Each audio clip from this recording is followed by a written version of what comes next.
కాంగ్రెస్ ప్రభుత్వం తమ పాలనని స్వర్ణయుగమని అభివర్ణించుకుంది. రాష్ట్రంలోని పేదల బతుకుల్లో సంతోషాన్ని నింపేందుకే ఈ 5 ఏళ్ల కాలం అహర్నిశలు కృషి చేశామని లెక్కలు చెబుతోంది. అట్టడుగు వర్గాల వారి కోసం చేయాల్సిందంతా చేశాం, ఇక చేయడానికి మరొకరికి ఎలాంటి అవకాశం లేదని ఊదరగొడుతోంది.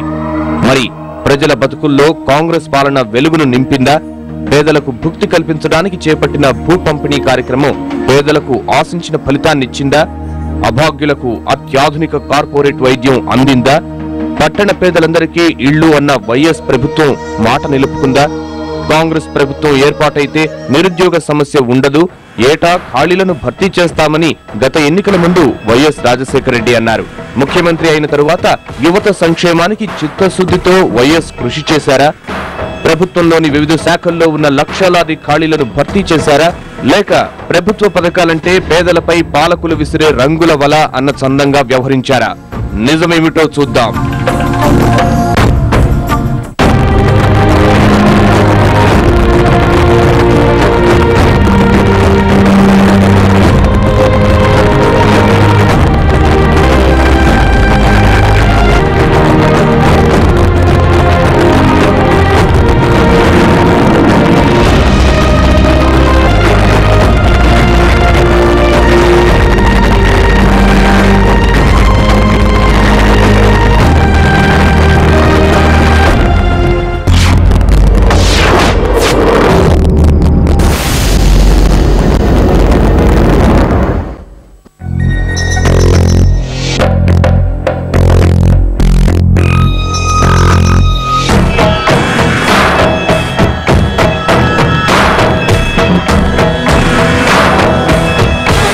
రాష్ట్ర ప్రభుత్వం అధికారంలోకి వచ్చిన కొత్తలో అంటే 2004లో నక్సలైట్లతో జరిపిన చర్చల్లో భూమి సమస్య ప్రధాన ఎజెండా. బహుముఖమైన ఒత్తిళ్ల ఫలితంగా ఎట్టకేలకు భూమి లేని పేదలకు భుక్తి కల్పించడానికి సంకల్పించింది. పట్టాలు అందుకున్న నిరుపేదలు ఆనందంతో ఉక్కిరిబిక్కిరయ్యారు. తీరా భూమిని చూస్తే ఇలా రాళ్లు రప్పలు, పొదలు, ముళ్ల కంపలు, వ్యవసాయానికి ఏమాత్రం అనుకూలత లేదు. బీడు భూముల అభివృద్ధి కోసం ఉద్దేశించిన ఇందిర ప్రభ ద్వారా ఎకరాకు 10,000 రూపాయలు అందజేస్తామన్న పెద్దలు ఆ తరువాత కనిపించలేదు. ఏమి అందులో పంట అందతలేదు, అట్లనే బీడున్నది. ఏదన్నా గవర్నమెంట్ నుంచి మేము ఒక పైసా తెచ్చుకోలేము, ఇంతవరకు ఇవ్వలేదు, తీసుకోలేము మేము కూడా. అది అట్లనే బీడున్నది, కంప ఉన్నది, కంప కొట్టి కూడా వేస్ట్ అవుతుంది మాకు కూలి మనుషులను పెట్టి. మరి ఏదన్నా బోరన్నా ఏదన్నా సాయం చేస్తే మేము బతకగలుగుతాం. ఇచ్చిన లాభం లేదు, అది ఇవ్వకున్న లాభం లేదు. భూమి అది ఒట్టిగానే ఉన్నది పడావా, మరి ఎట్లా?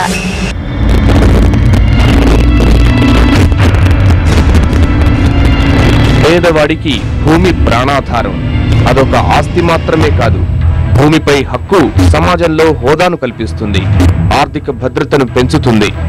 రాష్ట్రంలో 4,34,720 మందికి భూముల్ని పంచినట్టు వైఎస్ ప్రభుత్వం ప్రచారం చేస్తోంది.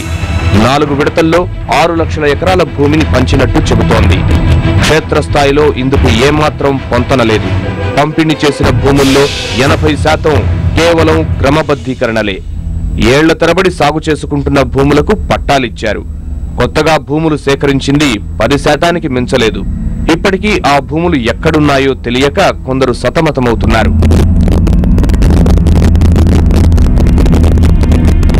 ప్రధానమంత్రి ఇచ్చిన సాగు భూమి మాకు ఇచ్చిన లాభం లేదు. మాకు 5,000 ఇస్తామని చెక్కు ఇస్తామని ఇవ్వలేరు. అది ఇచ్చిన లాభం లేదు, మాకు ఏమిగినా పర్మనెంట్ లేదు. మాకు మేము 2-3 మాటలు పెట్టి ట్రాక్టర్ పెట్టి దున్నిపించుకున్నాం, 2-3 ఏళ్ళు దున్నిపించుకున్నాం. దున్నిపించుకొనిగినా మాకు దాంట్లో ఏమిగినా లాభంలో లేదు, నష్టపోవడమే ఉంది. ఏమేంటిది బోర్ ఇస్తాము, చేసుకోవాలి, అన్ని మంచిగా చేసుకోవాలి అంటే ఇస్తారు కదా అని ట్రాక్టర్ పెట్టి 3 ఏళ్ల సంది దున్నిపించినాం. 3 ఏళ్ల సంది దున్నిపిస్తే కానీ నష్టమే ఉంది. దాంట్లోకి ఏమిగినా మాకు రాకొచ్చినాయి. బోర్ లేని ఏరు లేని ఏం చేసుకుంటాం? దాంట్లో మొత్తం పడావే ఉంది. మళ్ళీ ఇప్పుడు ముళ్ళ పొదలు అవి కొట్టేసినాము, మళ్ళీ ఇప్పుడు మళ్ళీ లేచినాయి.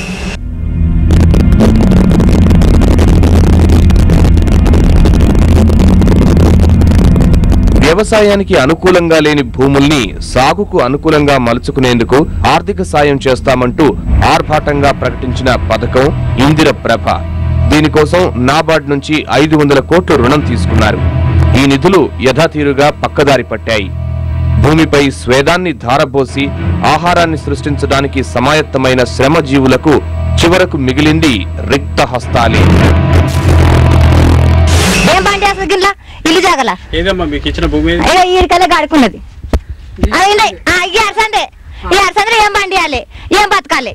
పిల్లలు 4 పిల్లలు, నా పిల్లలు ఇట్లా పిల్లలకి ఏం కంచి పోయాలి? ఇటారు ఈ పిల్లలకు బతికే రేటు కావాలి. ఇస్తున్నాను ఇంత పేరాని ఉంటది కదా, ఇచ్చిండు ఈ రాజకీయం ఇచ్చిండు అన్నట్టుగా పేరాని ఉంటది. ఏం లాభం? మీ పిల్లలకి ఎట్లా నడపాలి? ఏం కష్ట నడపాలి ఈ పిల్లలను? ఏం లాభం? ఈ గమలం మోసుడు కదా, తట్ట మోసుకొని బతుకుడు కదా. మరి తట్ట మోసి బతికి ఏం చేస్తావాలి? గిడే భూమి ఇచ్చిన మాది మాకే ఇచ్చిండు. పాన లాగోదని 5,000 రూపాయలు ఇచ్చాడ, 5,000 కూడా అబ్బాయి కూడా విన్నాడట. ఇక విన్నప్పుడు ఏం బతకొస్తుంది? ఇంట్లో ఏం పంట పండియాలి, ఏం పోయాలి? ఉన్నందుకే స్థలమే ఏం కురుపుతాను, ఏం పోయాలి? మర్రా దీనికి 5 రూపాయల కాడికి వేసి పన్ను, ఇలా పన్ను కష్టం చేయాలి, ఏం చేయాలి? పన్ను ఎక్కడికి కట్టాలి? ఏం కట్టస్తుంది? ఇంతమంది పిల్లలు చదవాలి, మరి కష్టపడి చేయాలి, పన్ను ఎక్కడ కట్టాలి? ఇంత భూమి తవ్వకాన్ని బతాం, తవ్వకాన్ని బతుకుతానన్నా ఇంత వస్తే పంట అన్నట్టుగా అయినా కడతాము. మరి పంట లేకపోయి ఏం లేకపోయి, భూమి లేకపోయి ఇక జ్ఞాని ఏం కట్టాలి? బతుకు పోరులో చితికిపోతున్న ప్రజలు సరైన వైద్య సేవలు అందక విలవిల్లాడుతున్నారు. వైద్య ఆరోగ్య రంగాల్లో మౌలిక సదుపాయాల కల్పనకు తాము అత్యంత ప్రాధాన్యతనిస్తున్నట్టు ముఖ్యమంత్రి డాక్టర్ వైఎస్ రాజశేఖర రెడ్డి ప్రకటించారు. ప్రతి జిల్లాలో సూపర్ స్పెషాలిటీ ఆసుపత్రిని నెలకొల్పే దిశగా పనిచేస్తున్నామని ఆశలు కల్పించారు. అత్యాధునిక కార్పొరేట్ వైద్యాన్ని అందిస్తామని వరాలు వెదజల్లారు. అందరికీ ఆరోగ్యం అనే ప్రధాన సూత్రాన్ని కార్యాచరణలోకి తీసుకుంటామని ఘనంగా వెల్లడించారు. పెద్ద జబ్బులతో ఇక ఎవరూ బాధపడకూడదని ఆత్మీయతను ఒలకబోశారు. రాజీవ్ ఆరోగ్యశ్రీ పథకానికి శ్రీకారం చుట్టారు. కార్పొరేట్ వైద్యం మాట అటుంచితే రాష్ట్రంలో కనీస వైద్యం కరవైంది. జ్వరాలతోనే జనం చచ్చిపోతున్నారు. ఫస్ట్ నాగర్కర్ణ హాస్పిటల్ తీసుకోపోయింటే మేము నిమోనియా అని చెప్పిండ్రు, ఎక్స్రే తీయించినాం. నిమోనియా అని చెప్తే ఇంకా మందులు వాడినాం కొన్ని రోజులు. ఇంకా చల్లగా వాతావరణం ఉందంటే మళ్ళీ స్టార్ట్ అవుతున్నాయి. అయితే ఇంకా ఎక్కువైతుంటే మేము ఏనుగొండ హాస్పిటల్కి పోతే డబ్బులు తక్కువ అవుతాయి అనుకొని అక్కడ పోయినాం. వారం గుండె స్పెషలిస్ట్ వస్తారంటే అక్కడ పోయి గుండె టెస్ట్ చేయిస్తే పాపకి హోల్స్ ఉన్నాయి, ఆపరేషన్ చేయించాలా అని చెప్పిండ్రు వాళ్ళు. అంటే అట్లా మేము కొన్ని రోజులు మందులు వాడి తర్వాత చేయించండి అని చెప్పిండ్రు వాళ్ళు. చెప్తే మేము ఇంకా మందులు వాడుకుంటూ ఉన్నాం. ఇక్కడ వచ్చిన తర్వాత ఇట్లా ఫిబ్రవరిలో క్యాంప్ ఉంది, చూపించుకోండి అక్కడ అని అంటే మేము పోయినాం.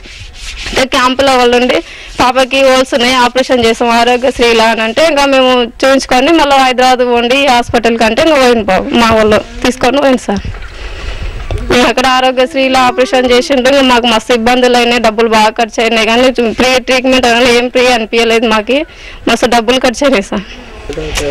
అప్పులు బయట అప్పు తెచ్చుకొచ్చి పెట్టినాం సార్. 3 రూపాయల ఇంట్రెస్ట్కి డబ్బు తీసుకొచ్చి పెట్టినాం. మేము పాపకి బ్రతుకుతుంది అనుకున్నాం కానీ వాళ్ళు ఇంకా ఏం కాదు పోండి అని అనుకుంటే ఇంకా వచ్చినాం. మళ్ళీ తర్వాత వచ్చి పాప చనిపోయింది సార్. ఫిబ్రవరి క్యాంప్ అన్నప్పుడు చూపించినాం. ఫిబ్రవరి క్యాంప్ అంటే పాపకు అట్లా గుండెకి 2 హోళ్ళు ఉన్నాయి, ఇట్లా ఇంటనే ఆపరేషన్ చేస్తే తక్కువ అవుతుంది, చిన్న వయసు కదా అని చెప్పిన డాక్టర్లు. ఇంటనే వకాడుకు రాసిన వకాడు తీసుకుపోయినాక ఇంకా మేము అత్తయ్య నుంచి మేము మొత్తం మా ఖర్చు తీసుకొని పోయినాం. మొత్తం తీసుకుపోయిన కాడ ఆపరేషన్ చేసినారు. 2-3 రోజులకు ఆపరేషన్ చేసారు.